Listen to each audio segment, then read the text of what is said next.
with this.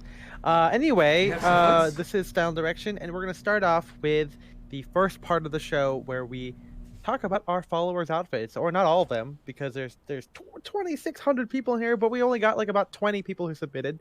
So let's jump in and see what we've got. Spencer, start us off. All right. Well, our first person is, of course, not him. Nope, Sorry. that's our topic. That's SadHead Thursday, Our and here we first our go. first person is stuffing things off to Petter. Sorry. And we got some. Not.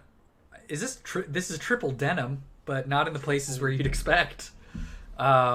He's just got the Not first. in the socks. Not in the socks. We got denim jacket, denim vest, and denim pant. And he's paired that with some. Wait, denim pants? Sorry, denim shirt. And There he's you go. paired them with some camo pants, some nice. Are those hiking boots? Like quick lace, cool thing, and then a blue ball cap, and he's wearing them in the nature, in the woods. Good hiking spot. Once upon a Um, time, In the woods. there was a town at the edge of the wood. Da dun. That's pretty crazy. Even sounds like. Here's Platts. We got Platts Mania here. I know. Maybe he's even shocked where he is right now. You know what I'm saying? Like He- he's like, where the fuck is this? He just opened a door in his house, and this is what. It's, Yeah. Is this local confirmed Chinatown. New York now? Like the license plate? That looks like New York City to me. New York Chinatown. Yeah. Yeah, there you go. So he's like, where's the rain? I've geo-guessed He's- before. Yeah. So he's got his one button jacket, really nice, kind of like English cut here, with kind of a slim lapel. Got a little bit of a. He's got the contrast stitching, as well as the storm latch or the sport lapel. Some nice, really nice ticket pocket and pocket treatment here. I love like the kind of small, what do you call it? The pocket flaps. I think that's a good move. I feel like most times pocket flaps are too big, and this is like kind of a perfect size. Nice tapered trouser here with some tan shoes. But I think the real focal point here is the way the blue suit interacts with the like tartan vest, which is a cool, again, kind of like English country style, but kind of made more dandy, I guess, with the Yeah, pink he's tie he's and like, dandified it. a shirt. Thank you, Platts. Thank you. Up next, we have Axel Axel, up against the wall. his wall. Yeah, Axel's wall. Axel's wall. That's his Instagram handle. He's got a very nice brown suit, a light pink shirt, polka dot tie, and some cool-looking boots down there. I think those are leather sneakers. Whoa. Oh, are they? You know, the longer If- you look at him, the more they do look like a Converse-esque. Yeah, they've got Uh, like a Converse or like kind of like a boxing shoe. You know what I mean? Like we've Yeah. seen some of those on It's our the Discord. I don't know what because the toe has that rounded, and then the sole. Maybe kind they of are boots. Who knows? They like kind. I mean, they're like a kind of. knot I don't know. gum. Hey, high top Converse, isn't that just a sneaker boot? I mean, it depends what you define as boot. If it goes past your ankle. I mean, we've also like kind of this episode or this topic has shown how broad my definitions of things are. So hey, why not? Why can't they be sneaker boots? Yeah. Well, I Um, mean, it goes back to approximation, right? It's like if you don't know something, you just Yeah, if you squint your eyes really hard, yeah, they you can just be keep boots going back too. until you find something that you do know. Yeah, there you go. Thank you, Axel. Thank you, Axel. Up next, we got Eric. Ooh, the best. Yeah. And so he's another. This is one less piece of denim than the last look, I guess. This is double denim. Yeah. Unless he's got some denim that we can't even see, Oh, if you know what I mean. underwear. Denim cock. Yeah. No. Just a fully denim foreskin. Just. Oh God, selvage. Yeah. But anyway, yeah, he's got the sawtooth shirt, or that could just be a Yeah. denim western shirt. I don't know if it has the two points making it a sawtooth, because it's covered by a wonderful Rocky Mountain feather bed esque Wonderful. vest with the leather like detailing on the shoulder, the western yoke. Mm-hmm. He's got that with some slim raw denim jeans with the selvage, just like his foreskin, and then he's got he's got those Chelseas down there. Yeah, really lovely color. Ivan has like a similar pair he just got today in that same like kind of dark color. Really good. Underrated. Yeah. Discord's not first. Thank you, Eric. Thank you, Eric.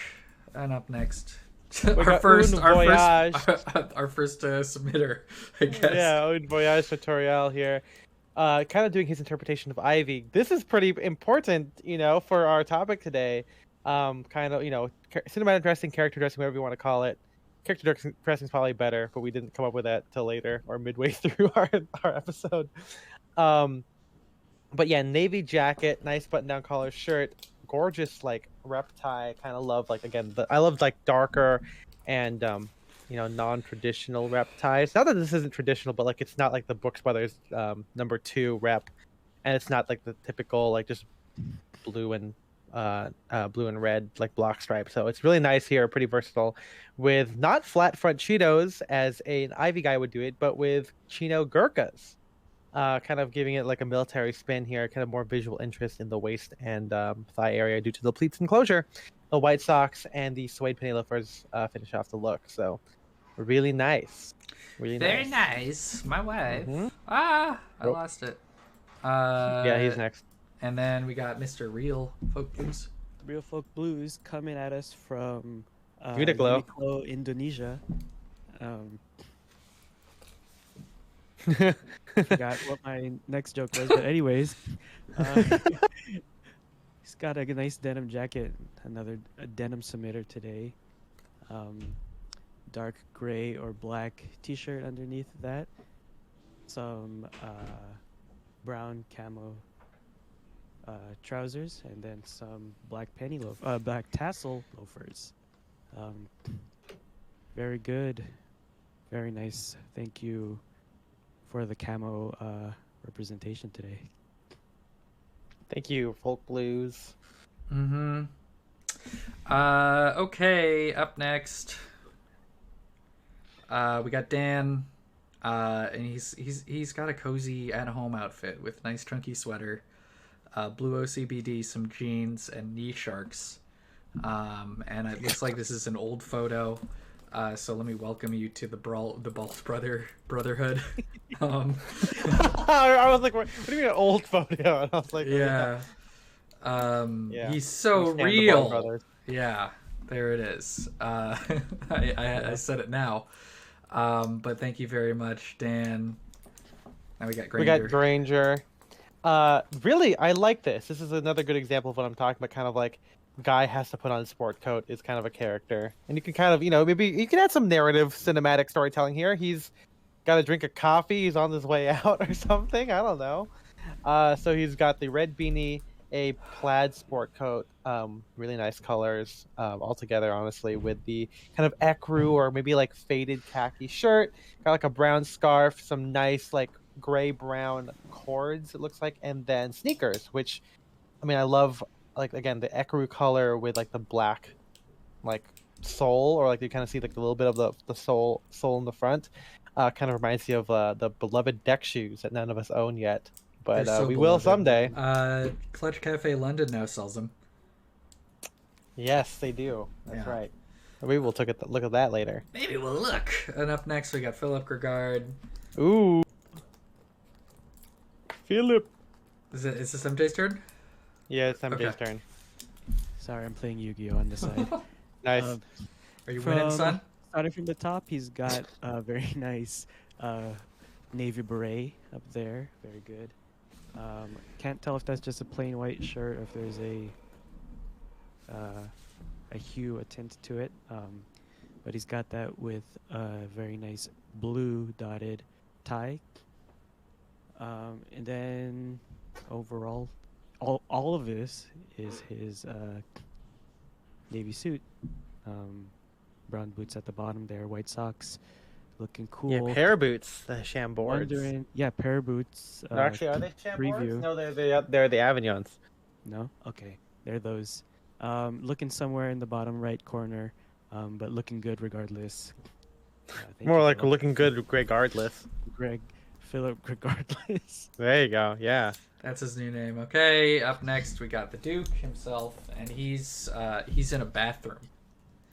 The Duke has just entered the bathroom. Duke and Deucin.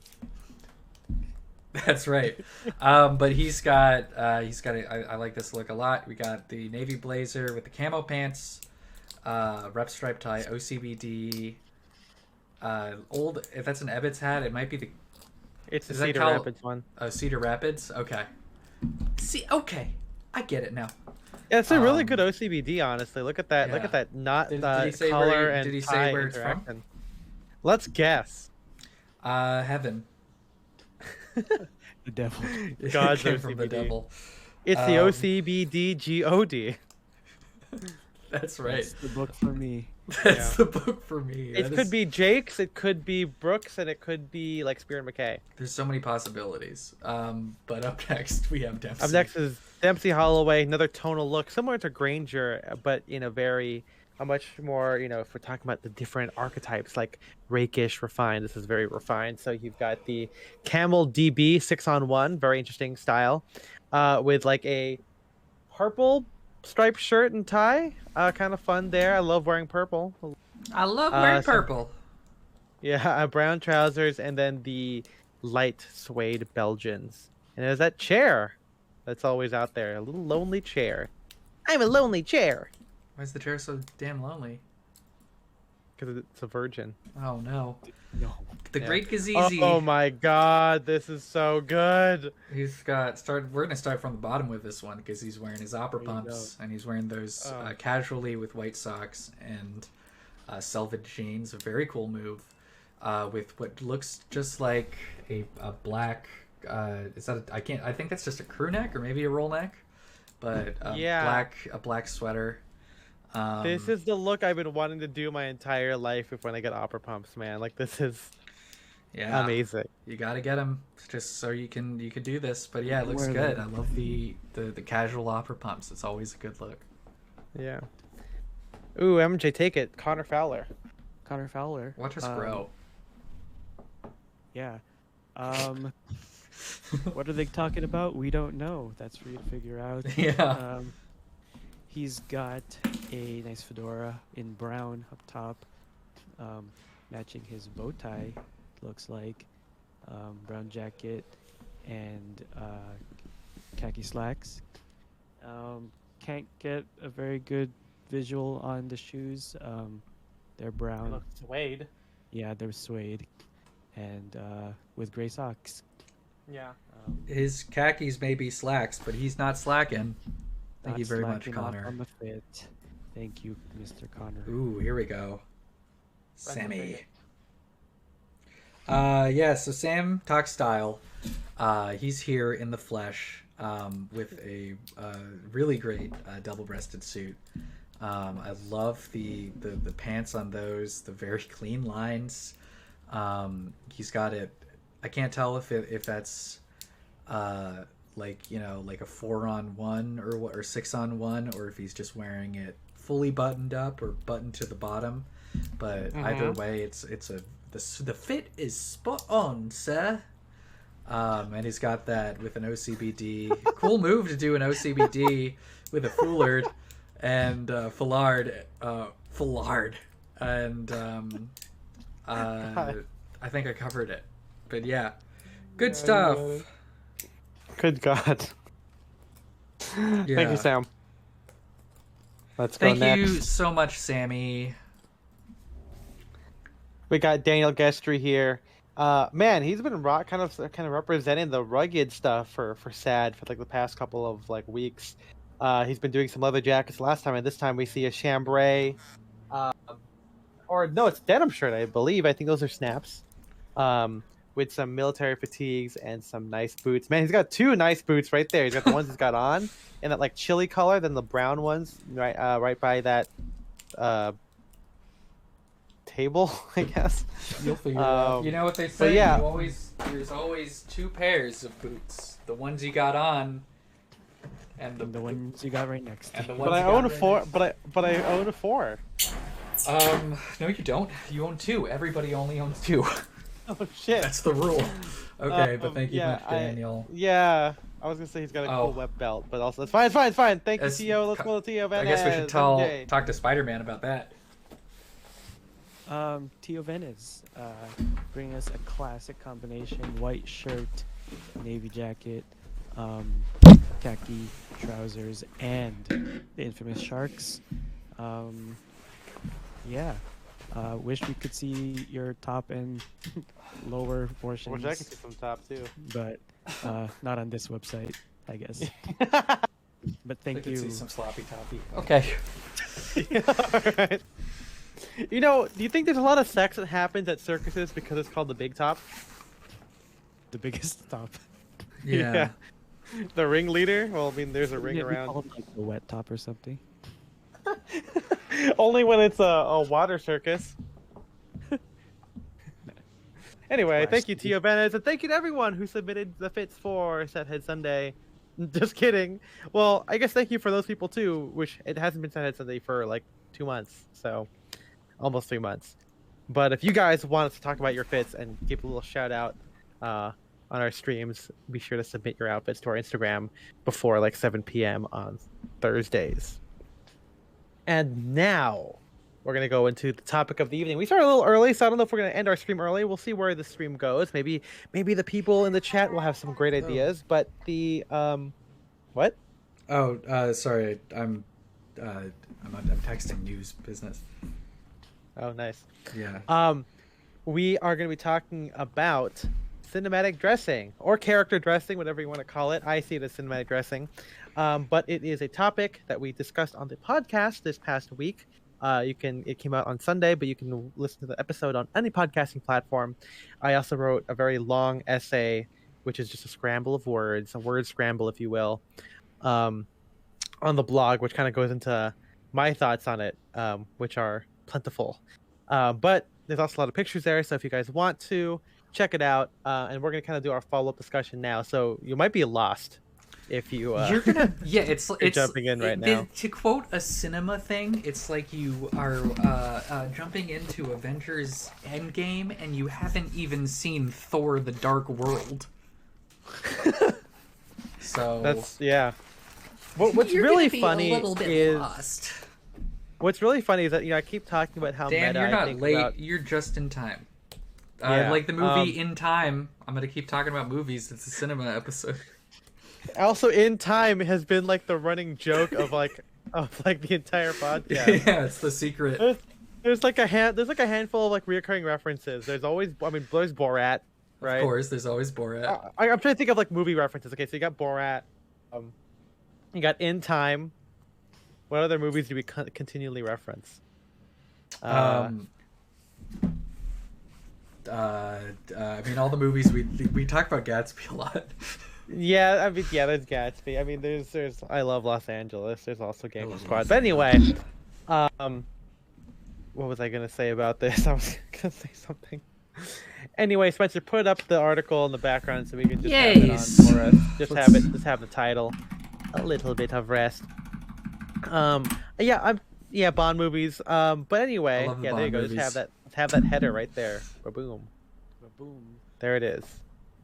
This episode kind of talks about cinematic dressing, and I don't know, Spencer, how did we first? I know we kind of talked about it, but I think we've always like had this in mind, right? Like, I don't know where we coined the term cinematic dressing, or when you coined it. Actually, I think I remember you said something like when we were kind of coming up with this idea. Yeah.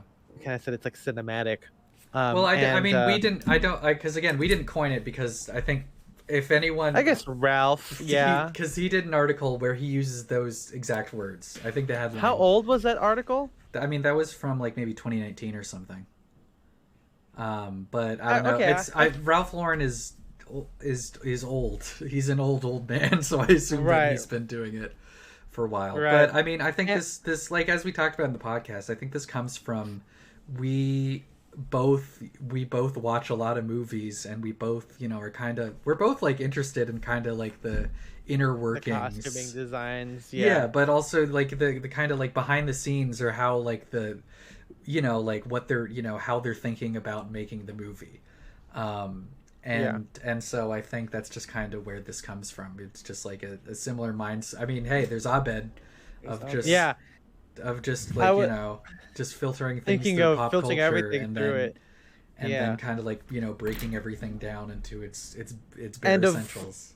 and of course that's something we do with fashion, right? Hmm. Where like, I mean, ever since we started doing like vintage and everything, whenever we would see something in like the 70s, for example, it would be like, oh, that's clearly a 70s does 30s like jacket, for like when you see like the belt back and the pleated pockets and everything. And I think we wrote about this in the 70s article, where you can kind of see, once you put it like right next to like collegiate wear of the 30s, like you can really see the the similarities. And so I think that there's a connection to be made with style. And for me, again, to kind of clarify why it's cinematic, I mean, it's not about thinking about yourself, addressing like a movie character, although that can kind of help get you in the mood for it. But the cinematic part, at least for me, refers to kind of this control over narrative. That there's like you're trying to tell a story with your clothes, trying to tell some character. And it's a little bit different as just like, oh, I'm gonna address Ivy today. It's a little bit more like, okay, what would an Ivy person wear?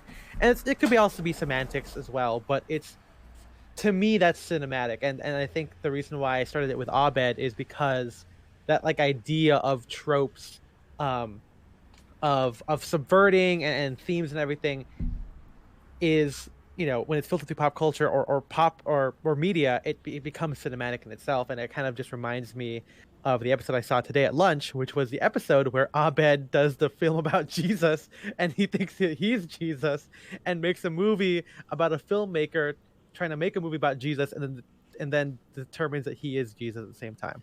It's a really funny like meta take, and there's a lot of Charlie Kaufman references in that episode. um but that's why it's cinematic, to me. um and so you can hear more about our thoughts, obviously in this podcast episode and in the article. But MJ, how do you feel about cinematic dressing? I know that we come from very similar backgrounds. I mean, there's a reason why we're friends and everything. Yeah. um how does this factor into you and how you make your outfits? I mean, it was one of those things, at least for me, kind of started out like as a joke until it wasn't a joke. Um, Wait, explain. and by that I mean, the whole, um, like being your own character in this movie in your head, sort of thing. Yeah. Um, where it's like, uh, you know, you have your thing, or like, you know, guy wearing para boots or guy wearing fun trousers, sort of thing. Yeah. Um, but it's like just a fun perspective to look at things, I guess. Right. It also helps when you're like kind of contextually wearing certain things to do Yeah. certain, activities or Give go me an certain example of places. yours. Um, like when we go to like museums and stuff, I feel like we all in the back of our heads are kind of like, okay, Mhm. time to bring like the artsy side out, or try, try to bring like a little bit more creativity compared to other fits, sort of thing.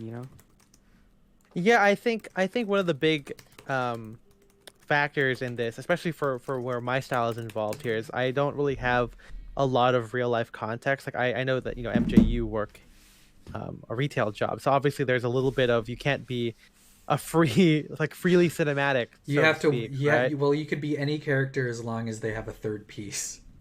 Yeah, Yeah. And it as long has as to you have be, a yeah. layering piece. Yeah.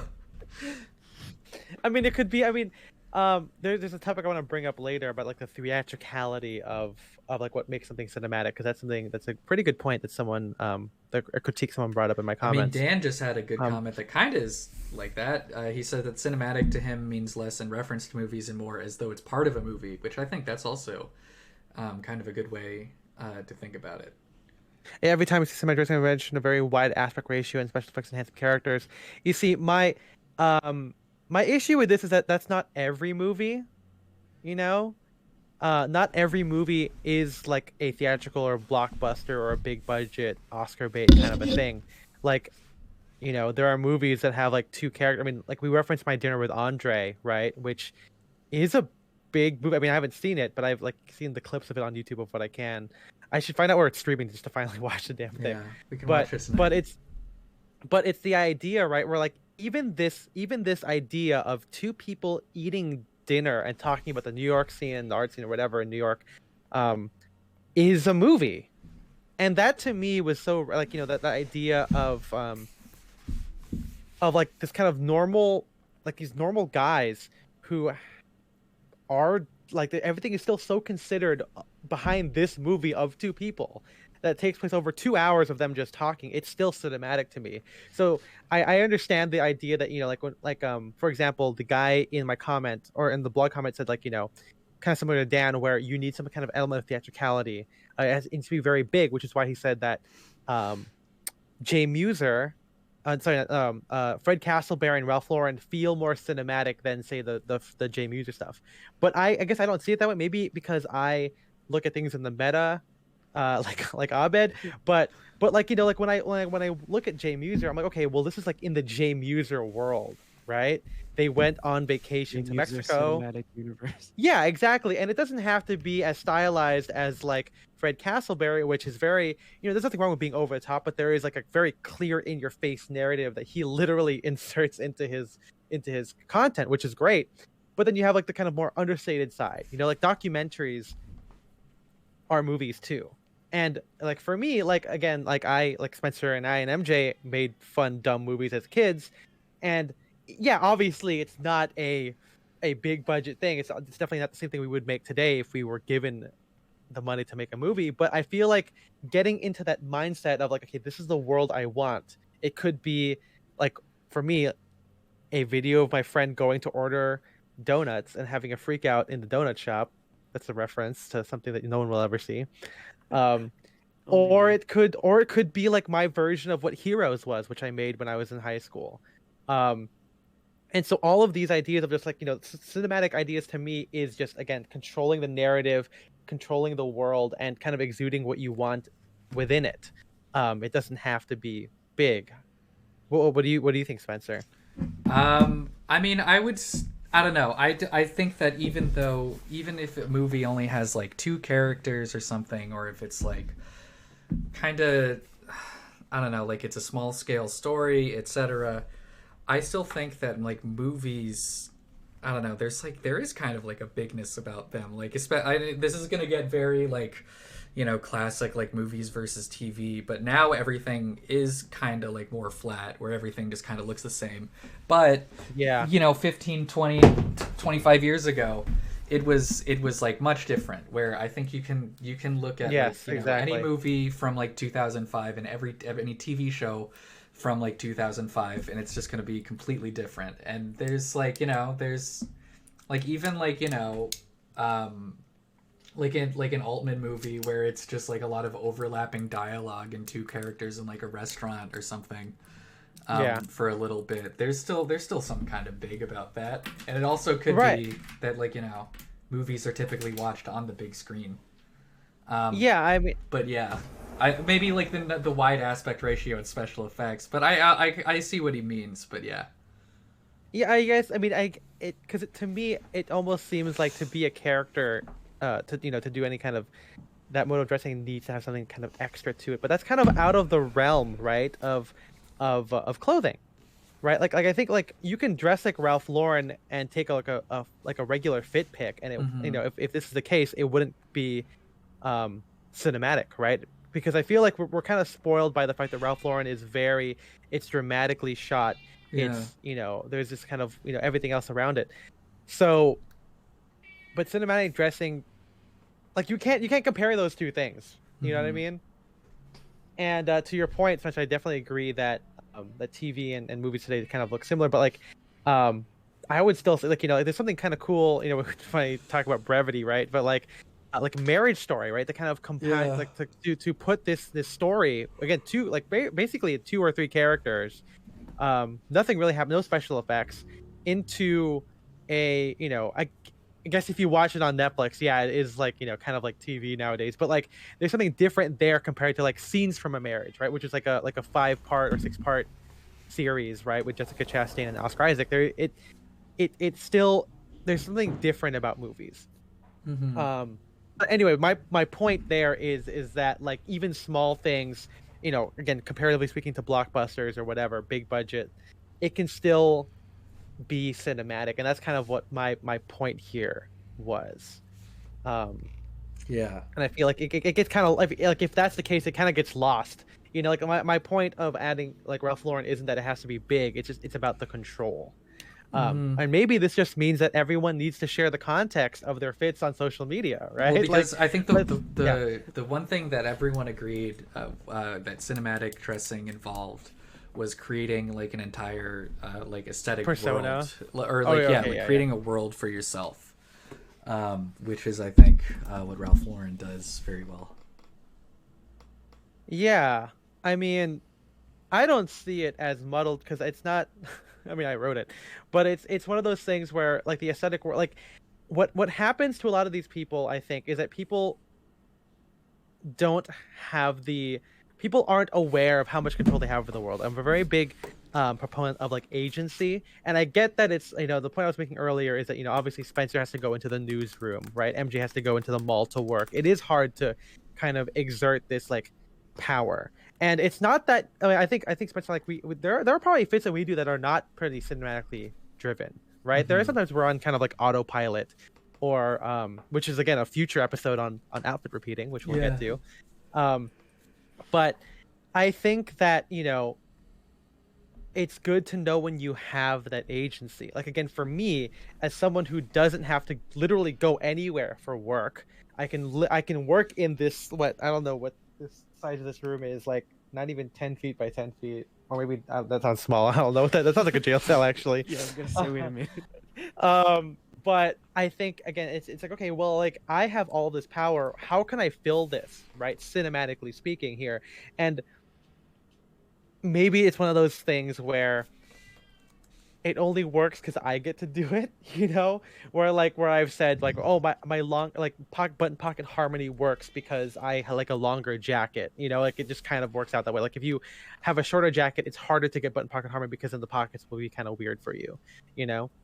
Mm-hmm. Um, it's just one of those things where again, I've always been like this. I'm not sure if we talked about this exactly in the podcast, but I've always been able to kind of have this kind of freedom. Like when I went to Ascot Chang, there was no real dress code there. It's bespoke. So if anyone asked me, hey, how can I get that? We could just make it for them, and I'm gone in the car and I'm just there for 6 hours on my laptop, or sorry, like 8 hours, like on my laptop or whatever. And so it's kind of fun to think about, okay, who is working at Ascot Chang right now? Is it the Ivy guy? Is it the bespoke, classic menswear, hashtag armory guy? Is it the Brycelands guy working at Ascot Chang right now? So it was always about like that kind of idea and approaching, kind of having command over this world. And so I guess I feel sorry for people who can't do that or who are Yeah. unable to do that. Suckers. But eventually I feel like it's good to have like those days that you can, right? Like on a weekend. Like like when Spencer and I kind of hung out this past weekend, just getting coffee, right? Like, okay, Spencer, you kind of did your thing. I did my damn thing. I know, trying to think like how, like, do you ever think like, okay, here's what like Milsurp guy is gonna go get coffee, or something? Well, it's I do kind of. I think I talked like I do. I like it. I did this. I talked about this regarding with an outfit that I wore to like the brewery a little Yeah. bit, where when I was Yeah, putting yeah. that together, I realized that I had like one or two pieces that were kind of like related to like aviation. And so I was like, oh, I can just continue with this theme. I could be like, oh, this is like the like off-duty pilot or whatever. And so I like found Yeah. kind of like like aviation pieces, like like stuff that pilots would wear, and put those all together. And so that's how I built that outfit. Right. Like if I'm out, if I'm gonna be like I think a lot in terms of like practicality too, just like what's gonna be like if I'm working, but I also think like, okay, well, like in in the post, Ellsberg at the beginning of the movie, him with like he's like doing the war the reporting with M65. the jungle jacket or whatever. Then he's coming back with the sawtooth and the blazer. I mean, that kind of look, like the 70s like war correspondent. I'm always like, okay, well, instead of just, you know, out here covering something that in the grand scheme of things is relatively boring, why can't I just pretend that I'm like breaking the Pentagon Papers or whatever? That's a good, yeah. Yeah. So, you know, it's just it's a way to get through your day. Yeah, to address Dan here, he says it's not that movies have to be big, but that's what cinematic means to me. I mean, cinematic just means of or like a movie, and so movies can be anything, right? I mean, snuff films are movies, I guess. Dressed just like a corpse, you know. But I think that's an idea too, because it's kind of like, I mean, maybe we didn't say this in the podcast, but it's like sometimes we like dress like extras, right? Like, oh, we could be just in the background of this film. You know, I feel like that's kind of cinematic as well, where like maybe that's the opposite of main character syndrome, but like yeah, it's just like, you know, there are days where, okay, well, I could be like a background character in like a 60s movie, you know, or like, you know, me, I think like me in this outfit here is kind of, there's like a character in like the first Avenger where I think someone's wearing like a Fair Isle sweater vest and like a DB suit, like the background. I'm like, okay, that feels fun. I'm gonna dress like a guy who would be like, whoa, good job, Cap, you know, or something. I think that's kind of fun. Again, Dan, I feel like a lot of movies to me, it can be anything. Like I watch a lot of just, I mean, could be anything, you know, Marriage Story, right? What would a dad wear, you know? Like, I feel like that's kind of a fun thing too. I mean, I think cinematic dressing is also, again, everything could be a movie. So that's why this is just kind of a fun topic here, but it's kind of a fun way to think about characters, right? Because it's like, it's not, maybe I just filter everything through pop culture, because it's not just like, oh, what would a dad wear? It's like, what would a dad wear cinematically, you know, like this character of a dad. Because if I think about like what a dad would actually wear, I don't really have a lot of dad friends, and I don't want to dress like my dad. I want to dress like what a movie dad could wear, and maybe this movie dad could be in the 60s or something, you know. It's like a fun way to kind of place these characters. Maybe that's like books, whatever, but again, to me, it's cinematic. It's just this whole, like, it could be just this one part. I mean, there's a movie where Tom Hardy's in a car, right? What's that movie called again? Phone Call or something? Yeah, it's like called it's Phone him... Call. I don't know. I don't know that movie. How about the movie where Ryan Reynolds is that Ryan Reynolds being buried alive? Yeah, in the movie Buried. Yeah, there's that. I mean, some people, I think I saw once where someone posted like outfits from the movie Prisoners, the one with Hugh Jackman and Jake Gyllenhaal, right? Like with Paul Dano and everything. Mm-hmm. And I think people posted inspo from that, and I'm like, wow, like a thriller movie can have, like, in like middle America can be cinematic, right? Like, and that's kind of cool. I mean, there's a movie called Devil where like 5 regular people are in an elevator with the devil himself. You know, or there's 500 Days of Summer. I think I put that in my article where like, yeah, like it's a dude wearing a cardigan and a tie, but like there's a look to this guy, right? There's a look to, maybe pull up a picture of JGL in Okay. how in 500 Days of Summer here, you know. Gordon Joseph Joseph Levitt. Yeah, 500 Days of Summer. Yeah, there you go. But yeah, I mean, like for me, like look at this guy. Like I feel like I could do a little fit. Like, I mean, I wouldn't do it now, but you know, this idea of a greeting card. Yeah, that's pretty sick. With olive corduroy blazer, you're gonna wear that next week now. Yeah, I know, dude. Yeah. But like, yeah, I mean, that's technically what I wore to Throwing Fits, right? Olive suit with a fucking black merch T-shirt. But it's like, okay, failed architect who now works at a greeting card company, like. That's kind of like, that's a character, and look now, there he is. What's up, Hit Record Nation? What's up, Hit Record Joe? Yeah, But again, like there's this idea, like whatever character this is, and again, this even regular people can be in a movie or characters in a movie. This person's in a damn movie. I mean, you think about like every time I wear like a blue sweater and like khakis, oh shit, I'm fucking Tintin, baby, or whatever. Like it just kind of happens. And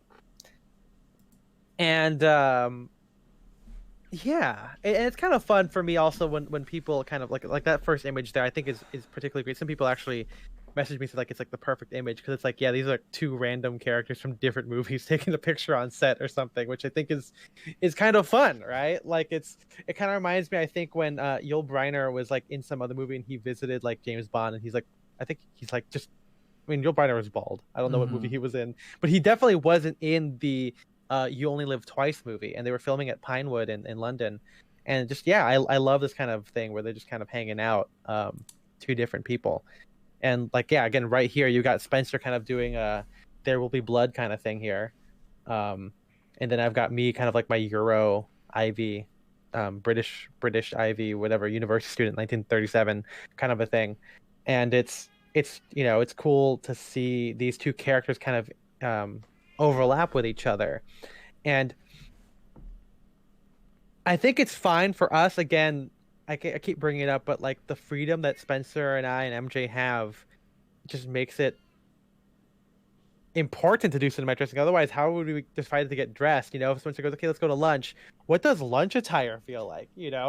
Like what does that mean? But then when you go, okay, let's like, well, not that we decided it together, but it's like, okay, who could be at lunch? Maybe it's like our version of My Dinner with Andre, right? Which of us is going to be wearing the cardigan? Which of us is going to be wearing the corduroy jacket and black knit tie?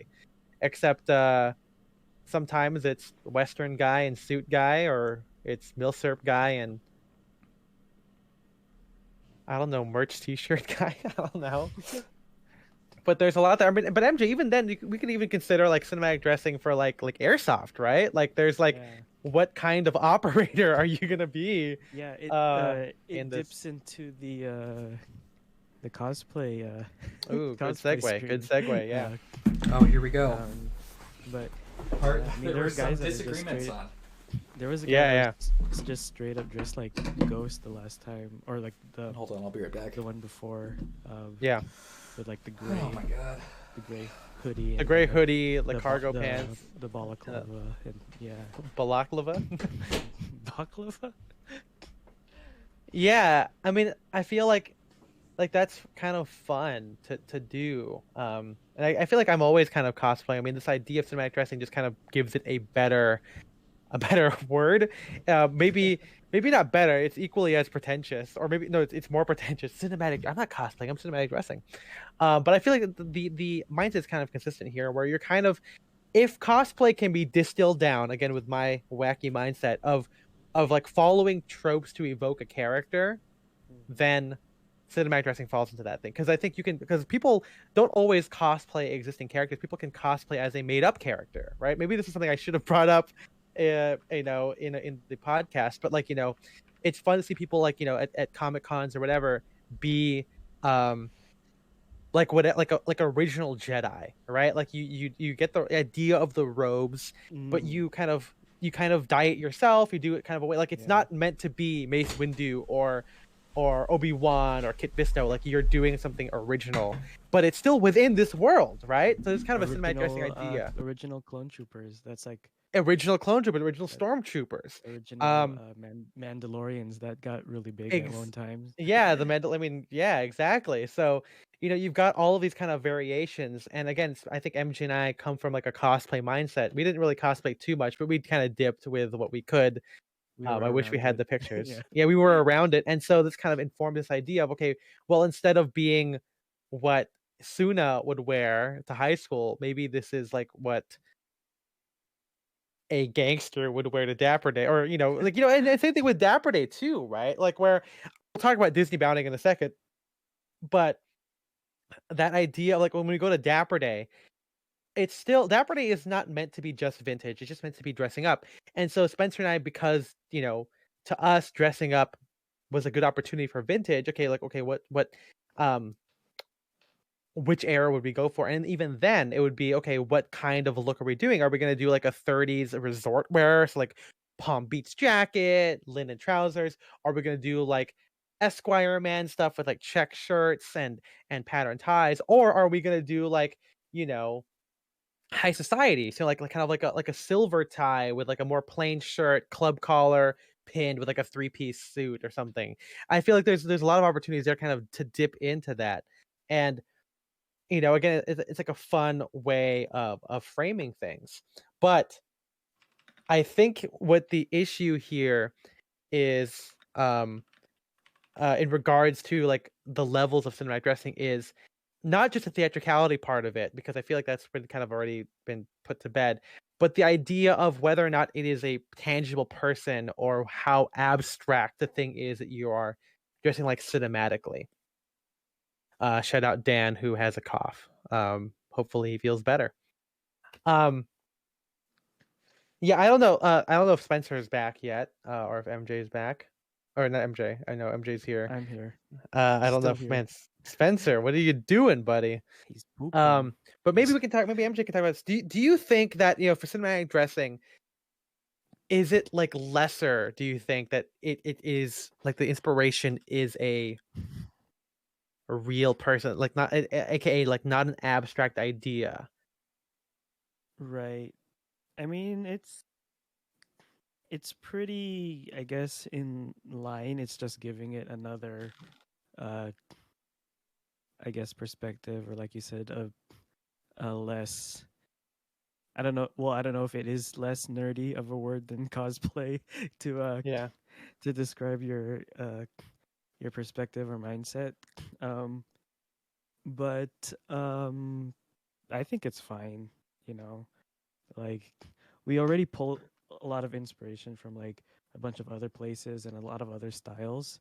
I don't think it's that far off to say the same about cinematic dressing. Right, because it's like, think of all the guys who dress like Ralph, right? When they do evening wear. Like when you wear jeans and cowboy boots with a tuxedo, it's like you're like, you can try and explain it the way all you want, but you are still doing Ralph Lauren, Right. And I think, and maybe then they don't see that cinematic dressing, but I feel like that kind of is. It's like, okay, I'm gonna try and pick out what Ralph Lauren would wear with my own clothing here. Mhm. And I think you're right, MJ. This is a good point of like giving yourself another dimension to think about cinematic Yeah. dressing. I feel like, maybe, I mean, just because, we take our inspiration from like abstract, like Esquire man stuff or whatever, but there are times when we're like, okay, well, this is just outfit from Chase is really good. Like, well, this is me being Chase for a day. Um, or it's like me being fucking Mark Cho or whatever. Like there is that idea of stepping into this existing character. I think that's totally fine, because isn't that what acting is? Yeah. I don't know why. Unfortunately, my mic was off and you didn't hear my great joke. Oh no. Yeah. Oh. You wanna play it back, or? I mean, it's not really no. Okay. It's not really funny when you have to repeat it, but I was just saying that A Chase for a Day is a good movie title. There you go. That's pretty good. Yeah. But Spencer, what do you think now that you're back about? Now that I'm back. Like the kind of idea of like cinematically dressing as an existing character. So we're basically talking about like cosplay. Or Disneybounding, whichever Or one you want to Disneybounding. I mean, this is, I guess, this is where like the debate is between if you want to consider it cinematic dressing, do you have to like create the world, or can you just like jump, like can you inhabit one that already exists? And I mean, I'm not going to say that I don't take like inspiration from specific movies or specific characters. But yeah, I don't know. Like I don't know. I'm more fine with the Disneybounding aspect than some people are with the article. But I also think that's just because I'm from Orange County and it's like more normal here, I guess. Which is maybe a weird thing about Orange County. But yeah, I mean, we all live in LA or SoCal, where like the industry is, right? So Mhm. people literally can be acting, like that's, I guess I never thought about the acting idea, but like stepping into, I feel like acting is cinematic, so cosplay is By cinematic. I don't know, definition. by Yeah. definition. But yeah, no, I definitely think, I don't think that there is less merit in it, because then it's like, what isn't, or what else doesn't count here? Because I mean, Ivy technically already exists, right? Like Mhm. even the worlds Ralph Lauren is building off of, they still technically exist before him, right? It is not like the Polo Bar is not like an original creation here, by which I mean, like it's like meant to evoke the New York clubs, right? Like back in like the lunch and dinner clubs, Yeah. except it's Ralph Lauren's, and I feel like that's not to say that Ralph isn't like, great for like adding that to his canon of brands, like his ranch and Double RL and his coffee and everything, but that's still like, it still takes something from something else and spinning it, and I feel like that's fine. Maybe it's not as, maybe it would be less interesting to some people if it was based on some like 1930s high society club, and that could be the argument people are making between, okay, well, I'm being a vague Ivy guy, I'm not going to be George Costanza, but I think that when it comes down to it, even George Costanza is a character, Mhm. you know. He sure is. And George yeah, Costanza is a character. and he wears a lot of different clothes, and I think it's fine to kind of pick him as an inspiration or something, maybe not for life, but for an outfit certainly. Um, but yeah, I don't really, I see a lot of the similarities between like cosplay and costume dressing and everything. I feel like, especially for us, where the clothes that we wear aren't exactly tied to our lifestyle, it blurs that line even more. And I'm sure in the future we'll definitely talk more about like this idea of costuming and how it tied in. But like again, a video game marketer doesn't have to wear a Fair Isle sweater vest. I don't think I think technically a video game marketer should be wearing hoodies and sweatpants, which I'm wearing right now. Um, but it's, tying things so closely to like what the perceived um intended use of the garment is not exactly, it's not a good thing if we want to expand on who wants to wear menswear. I feel like it's limiting. It's limiting was what it is. So I feel like leaning into the costuming idea, and film costuming is technically cinematic dressing because it pertains to cinema, uh, by definition here. Um, but yeah, I think, and obviously for us, I think as people who have like done like fun menswear stuff for Halloween, and especially our background in cosplay, it's still, I think it's tied in heavily to how we approach this. Yeah. I think what I've kind of seen from a lot of the backlash from this is a lot of people don't want to be associated with nerds, and unfortunately we can't, at least I and me and MJ can't escape that.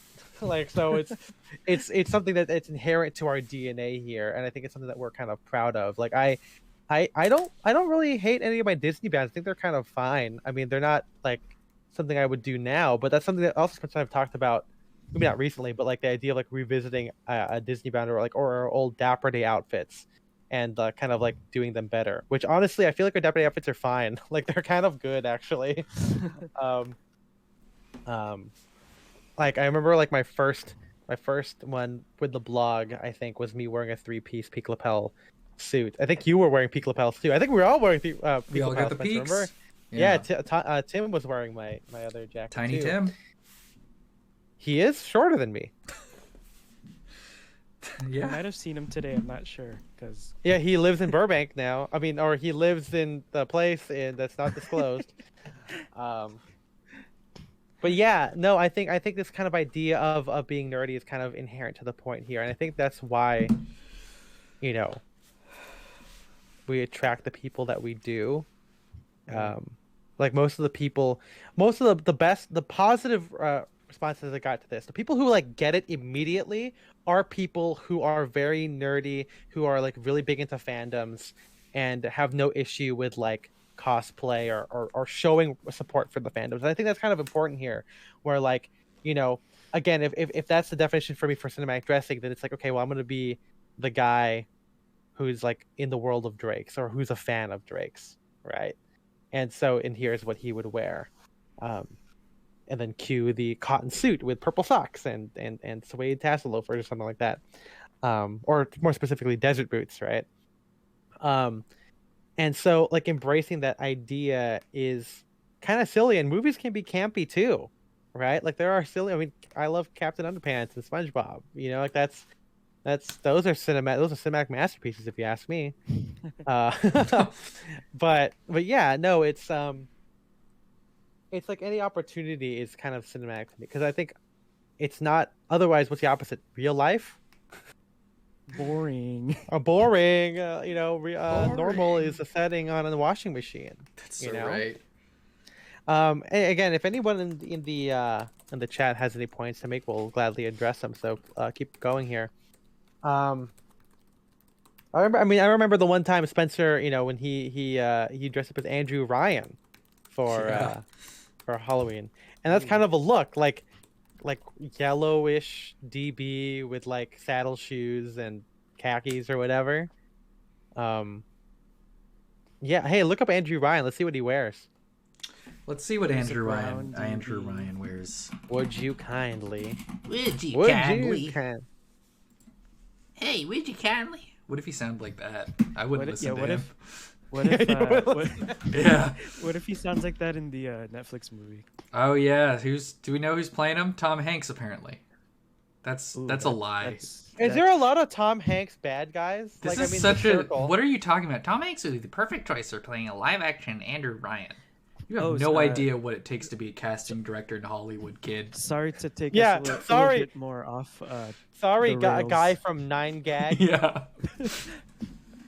Did you see the trailer for the Elvis movie? Oh God, yeah. Tom Hanks is in that movie. Oh shit.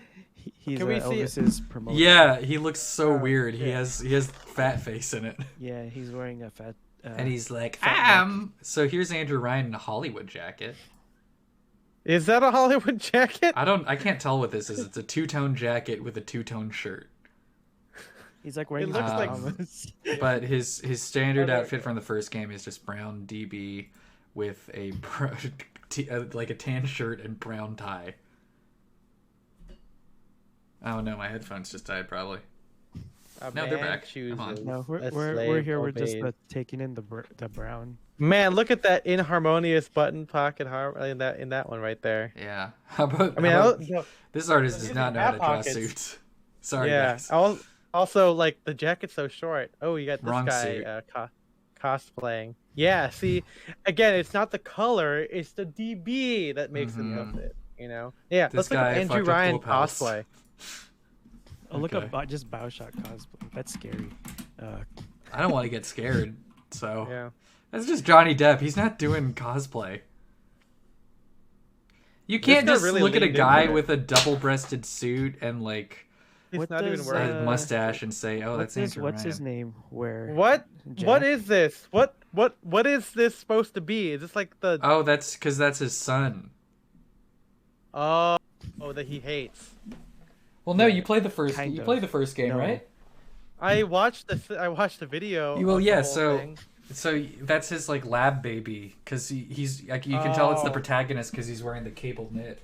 Oh, because he wears a cable knit sweater. Yeah. Oh yeah, I forgot. So the protagonist is the weird lab baby that did Andrew Ryan grow him or did Fontaine grow him? Who knows more about? I forgot. It's been a few years since I played the first game. Okay, so talk about cinematic universe. Andrew Ryan in as a also Weiser and MP. Is there MP5s in? No. Okay. It's pre-World War. It takes place. I think the game takes place in like 1960 something, right? Yeah, it's like the early 60s, and then the city of Rapture was made in the 40s. I will say, talk about cinematic stuff. I mean, going to an aquarium and wearing BioShock is kind of like a fun way of making the aquarium more interesting. True. Let's see. There was. It's like when this was a few years ago, but it's like when I saw some like Kingdom Hearts Disneybounders at Disneyland. So that was the concept art for his casual outfit. Okay, I see it there. So I mean, I'm glad here that the concept artist gave him Like it's like it's like an A1 ish, like a shawl collared short jacket. That's actually a pretty Two- sick jacket. Yeah, it's a good. I mean, can hey, see Mr. like Freedom Himmel on Brothers, this. yeah, or like Yeah, Mr. Himmel Freedom. Brothers. I mean, the shirt's kind of cool too, and I'm glad they gave him like a high waist with like a thin belt too, right? Like I feel like this guy is good. Maybe they they took like the proportions of like an existing. I mean, the interesting, concept art always turns out illustration. better than like the final product. Oh, absolutely. Let's see if we can find a like high res image of the model. That's not. You know. Okay, the pants. I mean, obviously, so immediately there's some seat issues in these You got pants. some- You gotta let it. Yeah, come on, brother. You gotta, See you, you gotta Taylor. let. You gotta let. Yeah, you gotta let him out. But at least they kept him with the high waist and the And the short jacket. the short jacket and the belt. It's a belt back. Look at Yeah, that. that's pretty good. Good job, See? Bioshock team. Okay, yeah, you could be Andrew Ryan. Like, I don't know if you want this. If you have that wallet. wallet, then Yeah, then your name is Andrew Ryan. Because why not? Why does it have Um, the chain on it? Because the chain is on Jack, not him. we got some chibi. Sticker back. Yeah. Oh wait, is he wearing a 3-piece? Or is that just like a Yeah. weird modeling like Go left. artifact? No, I think it's a 3-piece. Oh, that's cool. Yeah. Yeah. See, you And- could be wait, Andrew Ryan. And patch Come pocket? on. Is that a patch pocket? Oh, it is. Oh my god, he knows about the Oh. patch pockets. Brown DB patch pocket. I could be Andrew Ryan. Dude, you will beat you to death with a Golf club. golf club. Is that what he looks like? No, I think that's a statue of him. You can't Remember, be a he's dead. statue. Wait, is Bioshock 2 take place before? I thought Bioshock 2 does take place at, or is it a prequel? I don't know. What, no, 2 is right after the first Oh, one. wait, they updated his model. They gave him Bioshock Infinite is the prequel. Well, there's time travel shenanigans in that game, so. That's right. But it is the prequel. Let's look at some Booker cosplays. Oh, Booker DeWitt. Well, let's first look at him because his outfit. Because again, this game takes place in 1912. That's right. Yes. That's what I would. Steampunk. It's Infinite that takes place. Now- He's wearing some I- like steampunk ass shit right here. Yeah, lapelled, waistcoat Embroidered. short. Yeah, And wait. he's Oh, wearing- it's a vest. Yeah, it's a vest. And then he's got a black Club collar or detachable collar. with a white detached collar, some brown Yeah. pinstripe pants. This is not what people wear. This is some anime bullshit. Yeah. Okay. So this is where is the thing for cinematic dressing? Is it just like it's got to be good? I mean, yeah. I mean, you could technically do this too. Yeah. But it's gotta okay. be Well, how about let's look up Red Dead 2 cosplay, because the clothes in that game are more accurate to like. Well, I mean, this is just cosplay. I don't know what we're trying to learn from this. But this guy, I mean, he got the right Western pants. He's not just like wearing like a pair of brown slacks. He knew enough to get, I need high-rise pants with suspender buttons and no like belt Yeah. loops. So good on him for that. Yeah.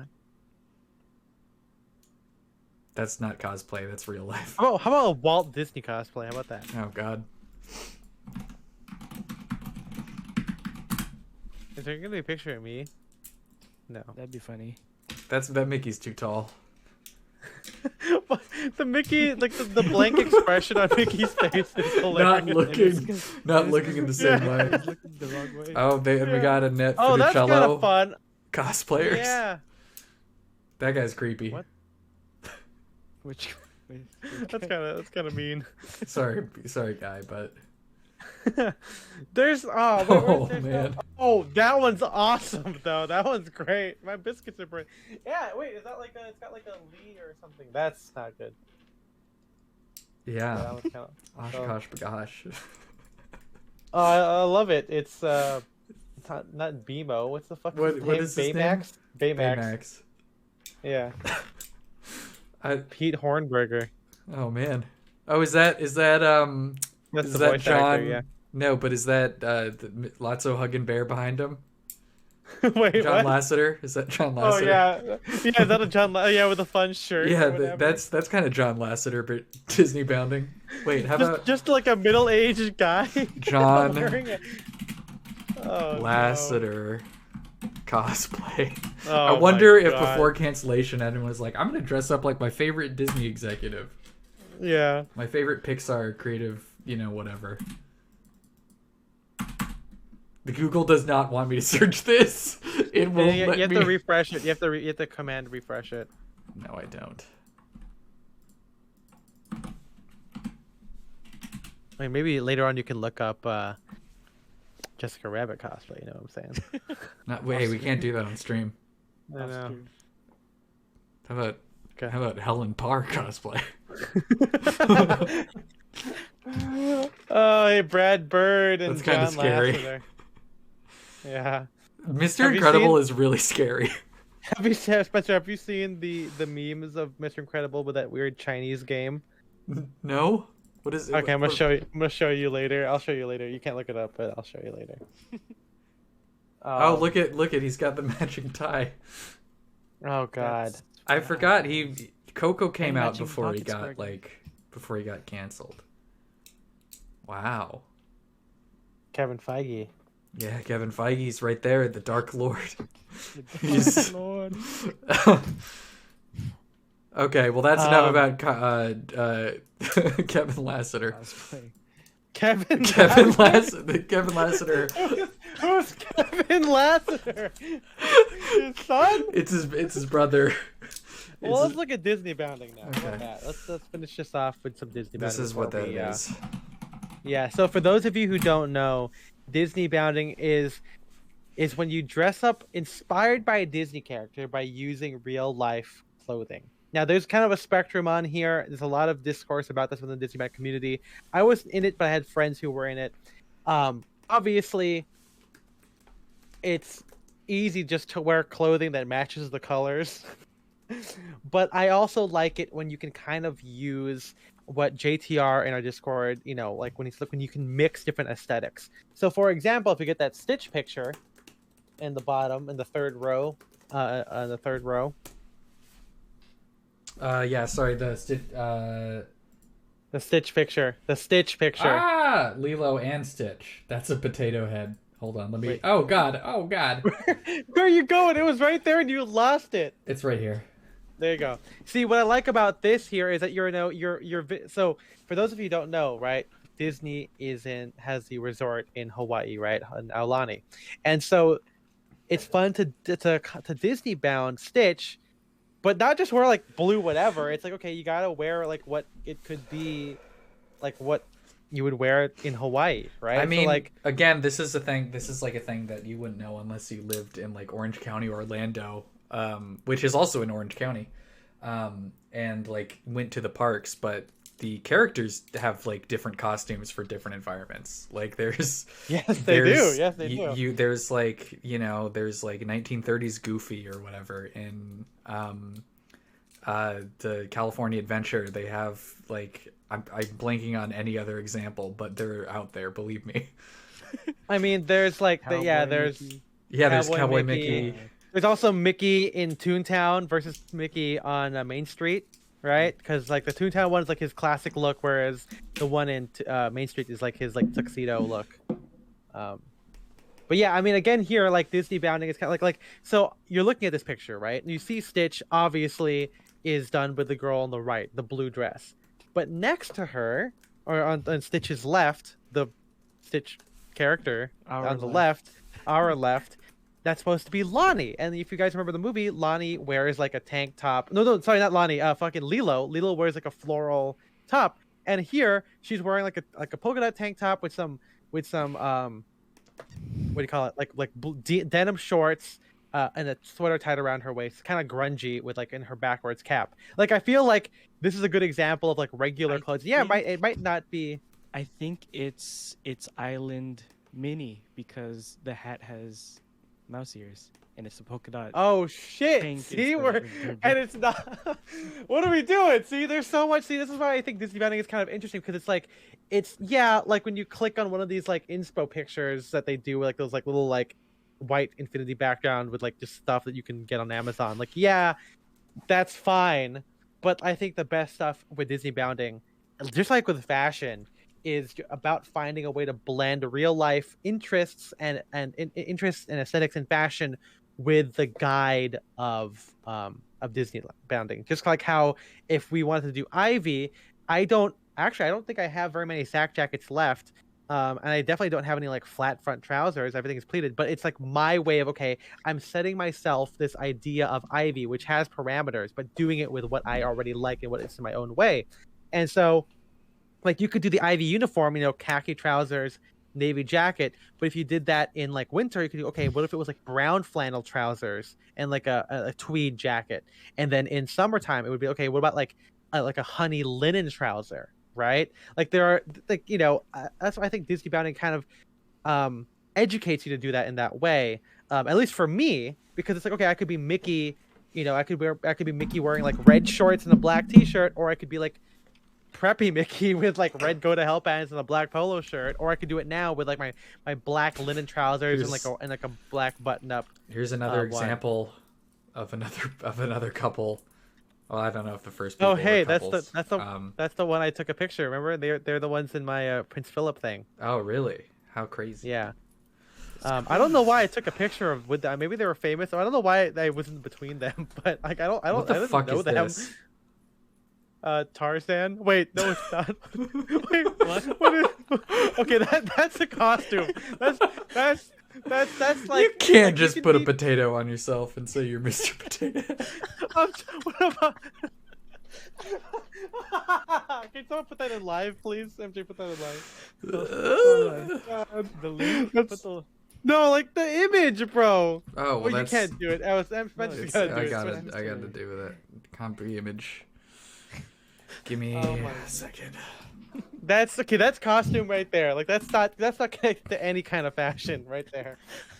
I don't know. And I bet in 30 years everybody's gonna wear loincloths. Okay, yeah, this is okay. Go. Okay, so man, it's Mr. Leo Zombie, dude. This guy got canceled, I think. Oh. Okay. So here's a good see that's not a good example, right? I mean, maybe the Chewbacca one. Yeah, kids, you fucking suck. Yeah. Let's see some other ones. This sucks. But you could do it better. I mean, all it is to be Prince Eric. All you need is a white shirt and blue pants. And but this specific outfit could be a lot cooler if it was just a better like white Western shirt. Like that would be cool, like a long sleeve. Yeah, I don't know how you would do the red belt. Maybe like a red bandana. That could be cool. Maybe? I was watching like Chinatown the other night. I don't know why I had to preface it with that, but like the thing that like Noah Cross wears, like the Mexican like sash thing. That could be cool, but I don't think a white guy would be able to wear that. True. How about this? Okay, this is not bad. You're not we shouldn't have shown any of these images. They're like not making your point, Ethan. I know. God damn. Back to the Ray picture, or the picture with the kids. Yeah, I know. Our sample size is pretty small, but do all of the Ray cast members smile the same? Yeah, well, because Ray, it's a female, right? You can't have her smiling. She's very I don't know what that means. Yeah, but they all have great English accents. They smile like good. See, okay, you can't do. Okay, go to the one with the fucking in the bottom right. It's the stupid. It's the family. This one. Like you can't. I mean, I think the dresses are fine, but the dad wearing the t-shirt is. Here's something I think it's lame if you wear fake name tags, like you're pretending that you work there. Yeah, that's kind of against the rules. That's what you're supposed to be not doing. Yeah, that's lame. Don't wear fake name tags. Kids. This is the same couple? Oh, they must be like a Disney couple. A Disneybounder family.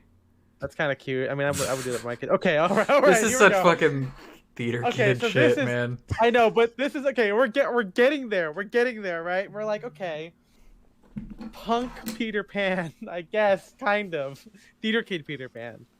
Maybe we gotta look at like Dapper Bounds. Look at. Okay, I don't know if it's not gonna help. It's not gonna help me, but you're gonna.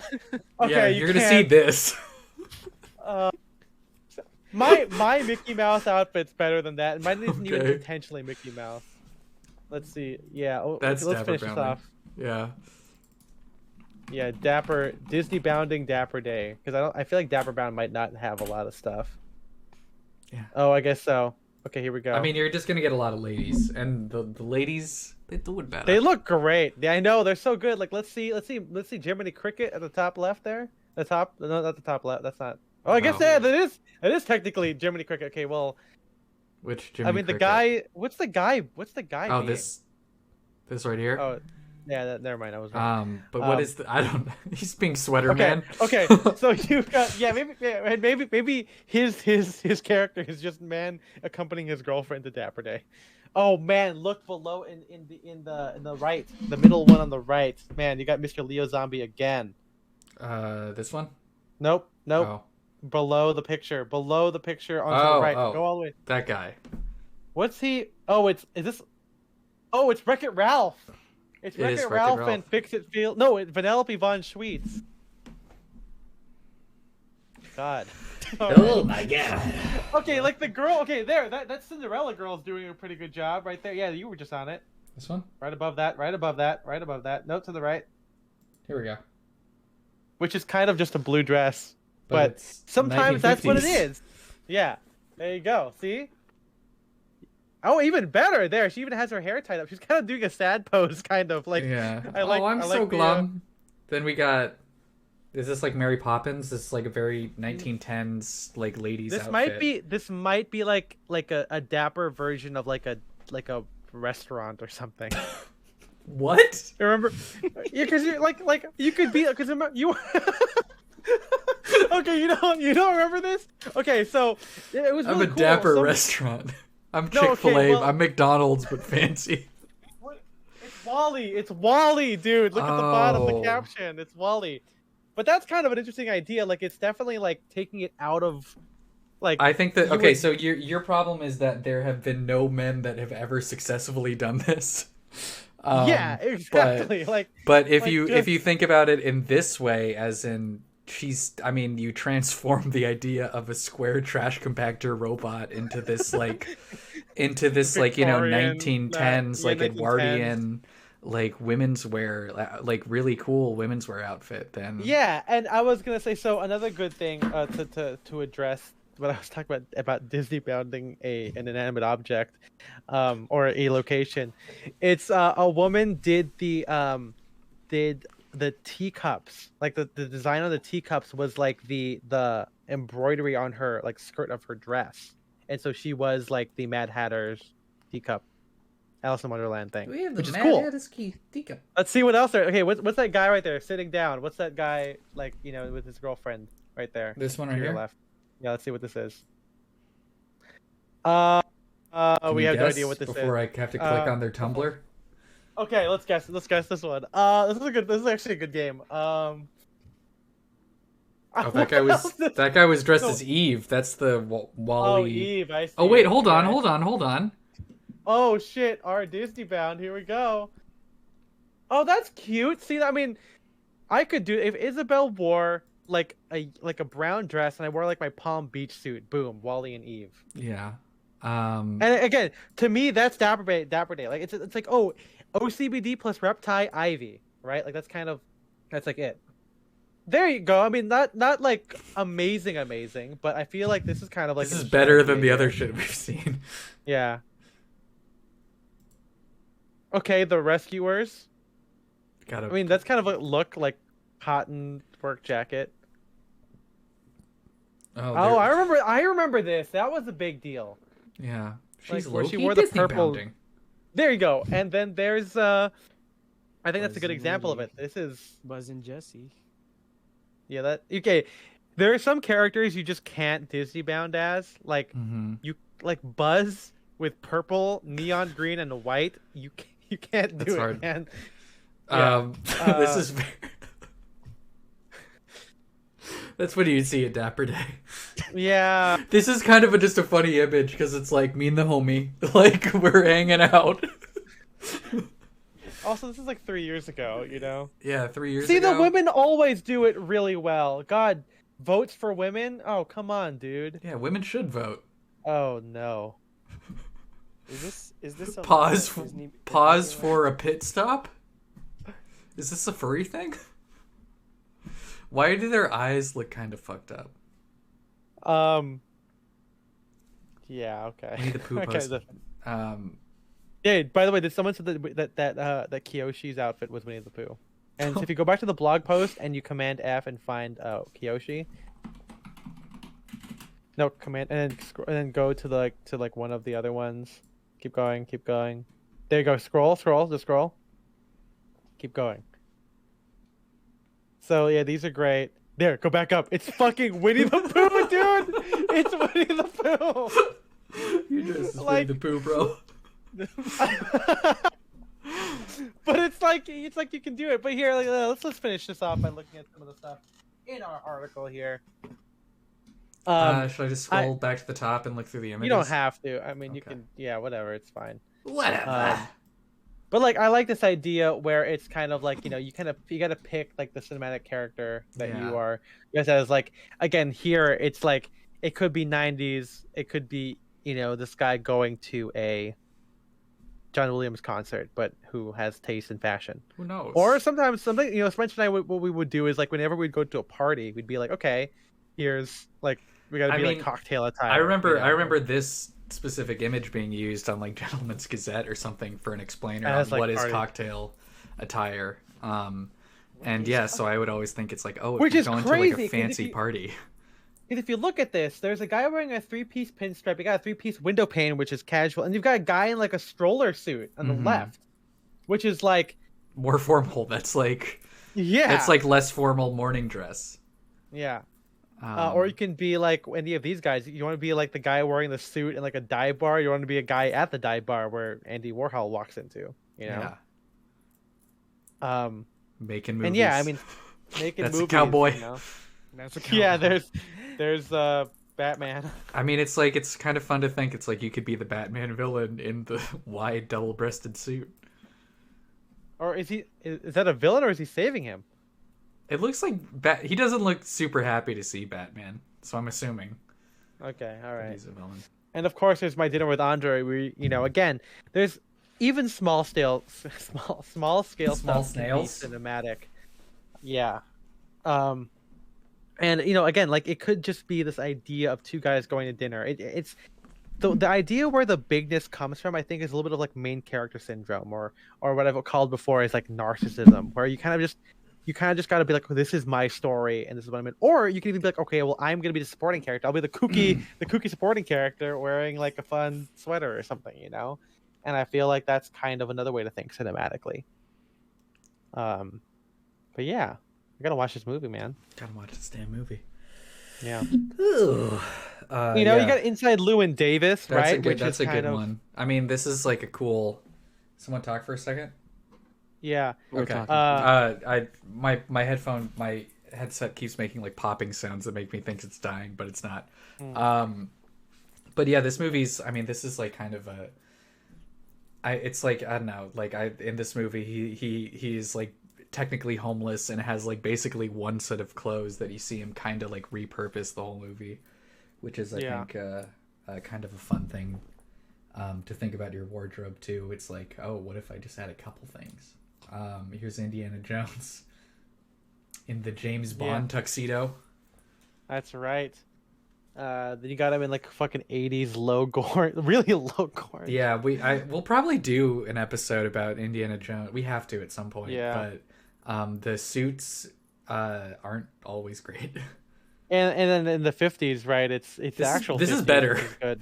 I mean, Yeah. I don't know. I think like I like sometime like I don't know, like Spielberg maybe got some better costume designers between. Although I'm not a huge fan of the Crystal Skull fedora. Yeah. I mean, the Indiana Jones fedora in general looked kind of weird. I think I've talked about this on stream before.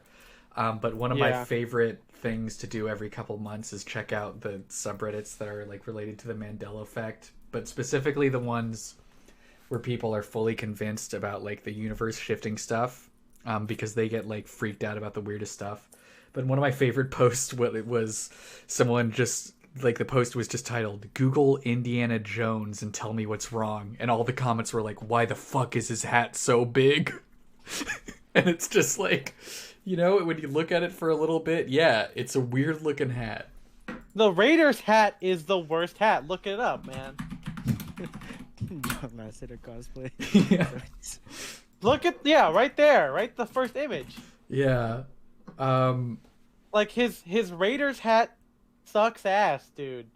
The best one, yeah, it's kind of like really tall and like got a weird like spring to it. Yeah. The best one I think might be. Well, let's just go to what is it, like indiecostumes.com? What is it? Yeah, something like that. Yeah. Nope. Indiana Jones costume. IndianaCostumes.com. Oh God. Well now. Maybe their website's dead. It's got. Here we go. The There we go. Raider.net. There it is, baby. The fedora. One of the good Raiders reproductions. I mean, yeah. Look at how pinched that fucking Come thing on. is, dude. Is this image like? Is this link rot? Are all these images dead?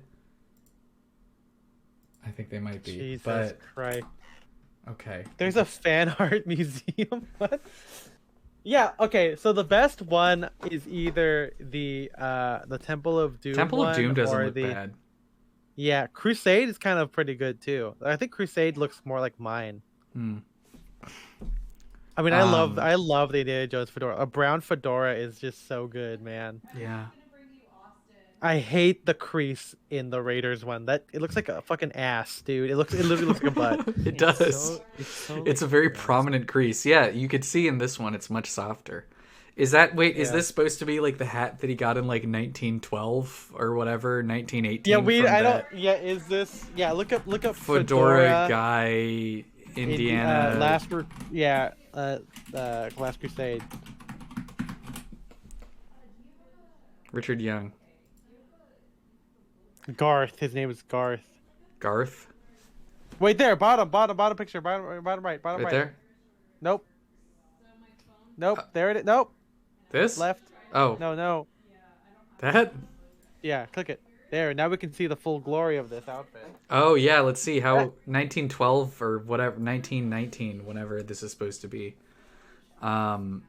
Okay. I've never seen that photo That's actually either. pretty cool. He's got like a long duster type jacket, leather, which seems kind of weird. But the band shirt, collar the shirt is really good. It's because it's got like the pleats. It's got the like tuxedo, the thing that you would like button to your trousers or whatever. Yeah. And he's got the double belts. That's fun. Yeah, that fedora doesn't look right though. It doesn't For look 1912. Yeah, or when is that section set? I think it's like It's later. 1912. It is It's 1912? Okay. Yeah. Oh, you can see. Yeah. Oh, there's Steven Spielberg. Well, that's a good image of Steven, actually. Yeah. Should we just look up? We could do some director style really quick. Yeah, we're gonna do this in the future at some point. But Steven Spielberg. 1981. I found a great 81. Let's see what it looked like in 1981. Oh, here we go. Trucker hat. Oh, dude, hell yeah. I mean, I've always loved this image. I mean, one of my favorite things this is kind of a picture of Ethan and Spencer. One of my favorite things that I always see, that I see directors doing in like behind the scenes photos, and is when they like clearly just like steal something from wardrobe because it's like, oh, I need absolutely, a hat or I need a jacket. I think that's such a fun move. Like, I love that. Spielberg's kind of a fit god. Yeah, here he is. Oh yeah, I forgot he was a grandma in E.T. like in the background. Yeah, let's just search 1980s. Wait, 19,800. Damn, dude, what a fit god, Steven Spielberg. He's got such Always a cool love ball those cap glasses. collection. Dude, that's a good cap right there. Whatever that is. Is that like Santa Fe Railroad? I don't know. Oh, I don't know. Jesus Christ, man. Look at him. There's Oh my guy. God! And look at George wearing the plaid shirt with that tie. This is kind of a move. Oh man. Denim. See, this is what I'm talking about here. We're like, you gotta live your life like this, man.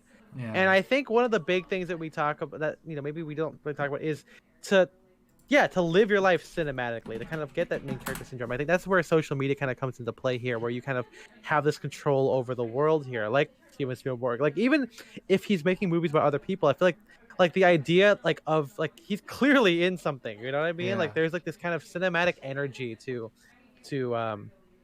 Steven Spielberg. Again, maybe that comes with the fact that I love to document my friends as if they are like characters in my world, kind of. You know what I mean? Like I like to, like I love it, like at dinner or at events where I can just walk around with my camera and take pictures of my friends just kind of living their life. I love that, and I think it kind of contributes to this idea. Oh man, this is good right damn. here. Look at that tall hat. What the hell? Yeah, that's like 1970 something. I think that's like for his like driving movie. I think right. Yeah. Chevrolet Express. Yeah.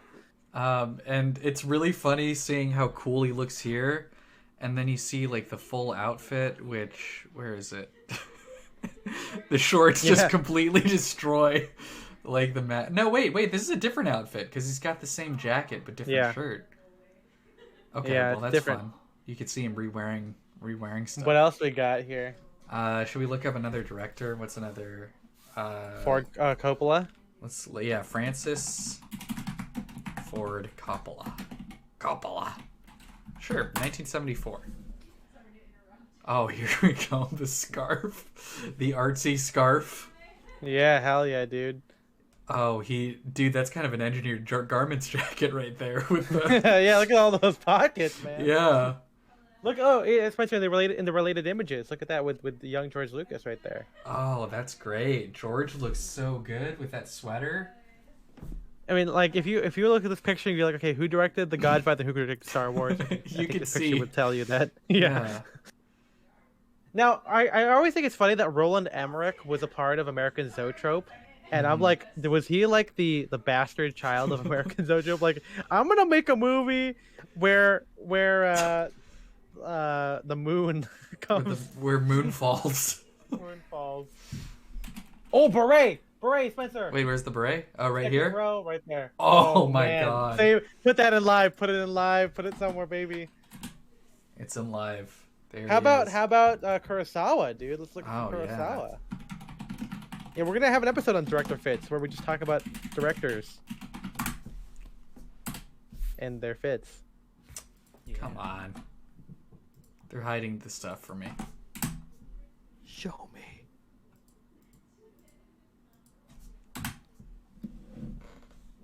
Oh, the bucket hat.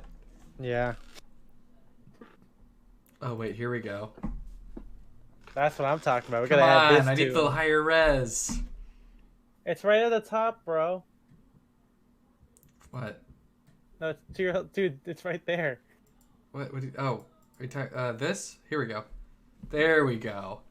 Yeah, I kind of dig the light suit, light shirt, light tie. Damn. Here we go. Grandpa style. Style, baby. Oh, let me just get rid of that. See what it looks. See what we can find.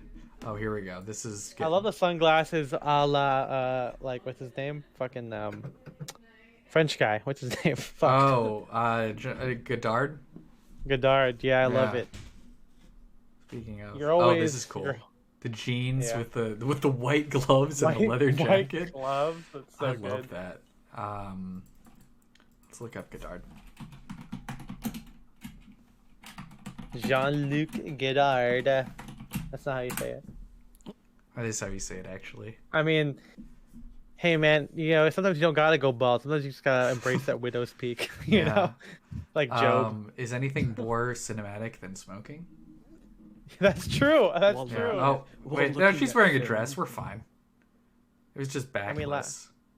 Oh wait, where's that? You didn't have to make it big to get for. Oh man, save that. Put that somewhere. This is what I love this. I gotta get to studio photography just to like take pictures of my friends like this. Yeah. See, he always looks... click that. That's what I want. I want this. This is like Ethan Isabel status right here. Except she'd hate it if I was smoking. So. And you're gonna get right up to the camera. And smoke a and big then, old doobie. There he is. Hey, wait, let's look at the staff. Yeah, let's look at this. Yeah. That's not how you spell that. Safdu. Okay, This they is look kinda like fun. film guys though. They Yeah. definitely look like film dudes. Not good. Do they care? Did they like wear cool? Okay, so he's got the movie set. On the He's got like a right. vintage denim. I don't know. I don't know. Is that Benny? That's Benny Saft. Or no, that's Josh, right? Because Benny is Yeah. the one who was in Licorice Pizza. Yeah. So that's Wait, Josh which one? Safdie. Go left. This one? 2. This one right here. Yeah. Okay, Let's- so I think only one of them dresses cool. And is that Josh? Yeah, I guess so.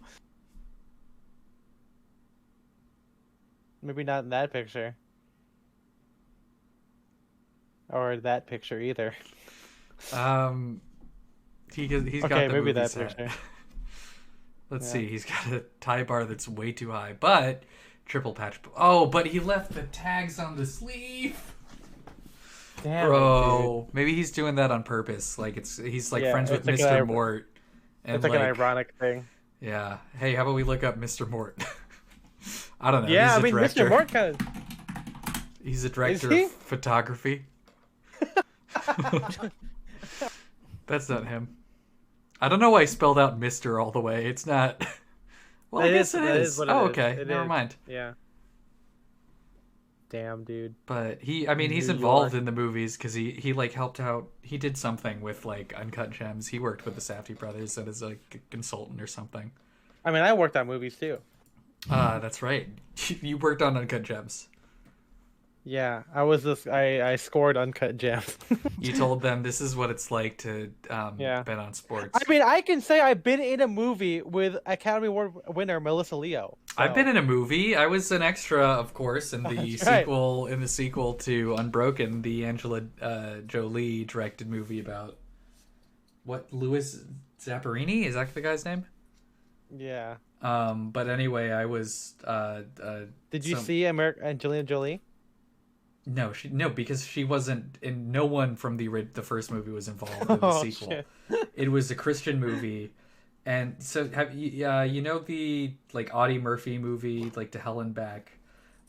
He wanted to do a sequel about him like dealing with PTSD coming home, that was called The Way Home, and I think that's exactly what this movie was, but for Louis Zamperini. And so it was all about him like coming to Jesus and like going to like a not Billy Graham thing. Oh, that's really cool. And I was an extra in a scene in a revival tent because it was set in the 50s and I had vintage clothes. Wow. I have never seen the movie. I wonder if you can spot me. I don't We'll want to. we'll have to watch it. I'm gonna just Google You could just fast forward to that part. Unbroken. But I 2. I was an extra in a scene with Melissa Leo, Yeah, Unbroken where 2. she danced around me. And Path to Redemption. did she wait. Well, I've told a story on stream before where we shot it on campus, and then during a break she was smoking, and then security came in there. So I'm gonna turn the music off just for copyright Yeah. reasons. But this Yeah, is the let's see scene. here. This is the scene that I was shooting. Okay, all right, here we go. Let's see if we can spot Spencer. Let's see if we can. I was standing. I'm not sitting behind him or anything, but I was standing. It was super dusty. And at some point I realized like that they were gonna be shooting all night because this was one of the last days of filming, and I said I'm not in like SAG or anything, so I'm just gonna leave. And then I just talked to someone. I said, "Hey, I'm gonna leave. Can I get paid?" And then they gave me a check, and then I left. But There you go, some real life. go, stuff come there. on. Okay, well, if they ever cut to a wide shot, That's of Billy Graham. Can we see what Billy Graham looked like in The Crown? Sure. That's I think Billy Graham Jr. Uh, Playing Billy Graham Jr. Why did I Google Billy Graham too? But I think that was. No, I think that it's was him. that was no, but that was his son playing him, is what I'm saying. Oh. Oh, who is this guy? Who is this actor? Wow, that's pretty good. That's really good right there, actually. Yeah. Nice tie on the real Billy Graham. And That's let's a look very up 50s tie. Let's look up Dominic West. Look, go back down the crown, like Jennings, whatever his name is. Up the Up? fucking Prince of Wales. Like he looks like the Prince of Wales, Yeah. man. Like he's straight up. He does. That's pretty good. Yeah, go down. There's one down. Oh yeah. Oh, there's the Prince of Wales with the. Oh right. Hitler. Oh god. Yeah, there they are. Together. I'm glad they didn't. Oh man, look at that. Look at I that mean, the very crown English is so. suit. The It's crown like is the so good. paddock suit with the slant pockets. Yeah, they really. I mean, yeah. Okay, look up Prince of Wales, The Crown, and that way we can look at a non-Nazi because Jennings is a good actor. Prince of Wales. Oh god, why did I do that? I know how to spell Wales. Oh come on. No. Sorry, Duke of Windsor. What am I talking about, my guy? Duke of Windsor. Yeah, let's see how they step into it. So there's that first image is straight up. That looks so much like the Duke. It's so much like him, dude. Like he would wear that exact like window pane and the checked shirt. I don't like the second actor they got. Like, I mean, he's supposed to be older, but I feel like again, I don't know why the crown. Yeah, I don't know. You can't just give him like a comb over. Like that's just so good. Like that's. And I mean, it is like really interesting when you see the color. Like I think someone talked about this in our Discord, or someone brought this up at some point. But yeah, you see all the black and white images of him, and it all seems very like regal and austere. But then you see the color photos, and he wears some fucking crazy and it's shit. like fucking like yeah, man, they look like twins, dude. That's really good. Is there no more out? This is what I hate about the crown, dude. There's not a lot. Oh man. He would wear that shit. You know what I'm saying? The the rope tied trousers with like. Yeah. That's a real. I wish we had some. Real, and that's like the original. Prince of Wales check. I think that if you want to be traditional about it, that's the like traditional color palette. Yeah, crazy, which is crazy. I wish there was more outfits that were. I might have to go through and like. That's good. The plaid, the pinstripe suit with like the like pastel plaid shirt. That looks really good. I'm telling you, dude. I know. Oh man, there you go. Roll to the one. Yeah. I was gonna say, if there was anything that inspired me to dress up, like like I'm talking like culturally speaking. It's the crown, man. Like the crown is just so good. I think the reason it's not popular is because it's British. It's obviously the royals are problematic, but like again that like the outfits on I think are much better done than like Mad Men. It just there's like an austerity to it. It feels real. And it feels, I mean, if you want to talk about how big it is, yeah, it's cinematic. It feels like these characters feel like, I mean, they are like the biggest people, right? They are the royals. And the show is everything seems very expensive and like grand. Yeah. Let's see. Look up Dominic West as Prince Charles, dude. And you can see here that he just does not look like him at all. He's too handsome. Like, what is the prince gonna like fucking fight people? Like, why does he have that square jaw? Like, come on. Like, you can't just give him like the wistful hair thing and just expect it to be the prince, man. I don't look like him. Like, you can't compare the two, dude. Like, it's just not. Yeah, come on, look at this. Like, oh man. These goofy bastards think they can. Yeah, and of course, and then Josh Pence as Prince Charles is so good. Yeah, and Elizabeth Debicki is my wife. That would be pretty good. Is it Pence? Yeah. Nope, Josh something. Then I don't know what his name is. Okay, what the Prince Philip the Crown? No, that's not it. It's Prince Charles the Crown. Oh, the other one. Philip is the one that died. Yeah. Philip's his father. That's right. Josh O'Connor. Josh O'Connor. Hi, my name's Josh O'Connor. I mean, he's got the ears, man. Like it's just. I mean, I get what people are saying, right? Where I'm like, wow, like. I don't like the royals at all, but like seeing like Jake Grantham say he wants to dress like Prince Charles, but in Italy is like, yeah, like if I could see like this austere, subdued color palette, but then do it like Italian with soft shoulders and loafers all the time, I'm like, hell yeah, That dude. looks so good, dude. Yeah, the suit looks man. great on him, man.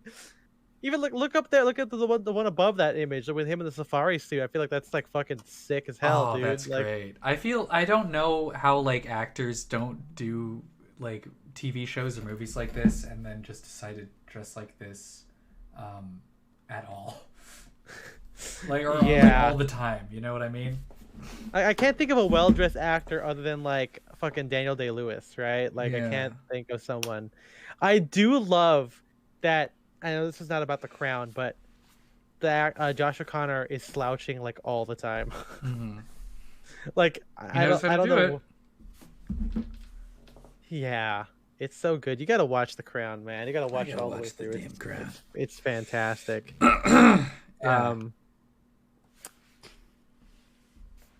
Any last thoughts on cinematic dressing before we close out, boys? I think that's it. Well, I think it's cool, man. And it's fun. It's fun. Look up Ethan Wong Disneybound. Let's see what comes up, actually. Sure. Or should I just look up Ethan Wong Dapper Day? No, I want to see if any of Disneybound stuff from Tumblr came up. Sure. Oh, there's an old photo. Look at that. Oh, man. Oh, I saw Jeremiah yesterday. Oh, nice. Hey, look, there's a picture of my ex. Who's that? Who's the man with the top hat? There's Fran. I took a lot of these pictures. Not that one, because that one's that. Man, what's up with my fucking editing, dude? Yeah, that's what crazy. The hell The is colors this? in this are crazy. I mean, I could technically cosplay as what's his name with the fucking parrot guy, like seersucker jacket with like olive trousers. Like it's not bad, you know. I mean, I wouldn't wear it with fucking like you don't have to wear yellow sneakers just because he's got yellow feet. I can see that also for the guy wearing yellow bit loafers. Oh man, those on are the right. God. And that's all that comes up. You only get one page. Damn, I guess I'm lucky that my Tumblr doesn't come up. Yeah. There's a good picture of me wearing a brown sweater vest over a black button-up shirt with brown trousers, and wow, I took that picture. Yeah, it's on your blog. Oh yeah, I see it at the bottom there. I didn't know that Google gives you captions like that. Goo a bit Wong. Google Giggle. Anyway, thank you everyone for joining us this evening, talking to us about cinematic dressing and character dressing and Disneybounding and cosplay and everything like that. If you want to hear more organized thoughts, and by that I mean very tangentially organized, you can go to you can look up Style and Direction on your podcasting platforms. Listen to our most recent episode. You can also go to a and read my blog post on it, and maybe the pictures there will help you, or maybe you'll like it. Maybe you'll know exactly what I'm talking about. Who knows? Yeah, who knows? It's crazy. And if you want to contribute to this podcast and help us keep going, you can go to patreon.com/styleanddirection, and $5 a month will give you access to our exclusive Discord channel where we talk about all of this. We had a great talk today about like how to buy something, I guess, or what I came home and I saw it said like 500 plus messages. Yeah. Yeah. There's also a good section on the marketplace where people resell stuff. There's also people post like sales, other eBay links. It is a great place for that. And you also get access to our bonus episodes, which are usually about movies. But $10 a month gives you access to all of that. Plus, we thank you afterwards. So, MJ, who are we thanking today?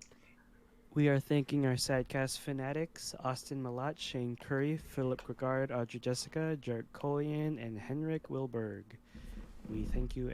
Oh, wait, is this a Booker DeWitt? Oh, no, that's a Star Wars.